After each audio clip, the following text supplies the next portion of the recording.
Hello everyone, good morning. అందరికన్నా first లేచేది ఇంట్లో ఎవరు? అమ్మ. లాస్ట్గా పడుకున్నది ఎవరు? అమ్మ.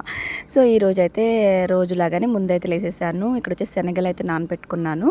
సో నైటే నానబెట్టానండి. ఇదైతే కుక్కర్లో అయితే పెట్టేసుకున్నాను. ఈరోజు మా చిన్నోడికి స్కూల్లో పిక్నిక్ ఉంది, బాక్స్ తెచ్చుకోమన్నారంట.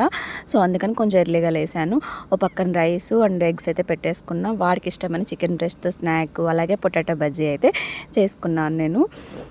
సో పొటాటో బజ్జీ వేసాను. అండ్ ఇటు పక్క చూసుకుంటే మీరు చికెన్ ఫ్రై చేస్తున్నా. అండ్ బ్రేక్ఫాస్ట్ వచ్చేసి పెసరట్టు.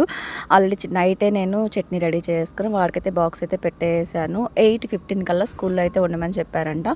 సో ఫాస్ట్గా వాడికి ప్యాక్ చేసి బ్యాగ్లో అయితే పెట్టేసి వీళ్ళనైతే పంపించేశాను. బాయ్ చెప్తున్నారు మా పిల్లలిద్దరూ కూడా. సో ఇది అండి. అండ్ నెక్స్ట్ వచ్చేసి ప్రసాద్ కూడా లంచ్ బాక్స్ అయితే రెడీ చేశాను. నేనే కాదు, ప్రతి ఇంట్లో ప్రతి అమ్మ కూడా చేసే పని అయితే చాలా కష్టపడతారు. ఇలాంటి అమ్మలందరికీ నా జోహార్లు. నచ్చితే లైక్ చేయండి, కుదిరితే కామెంట్ చేయండి.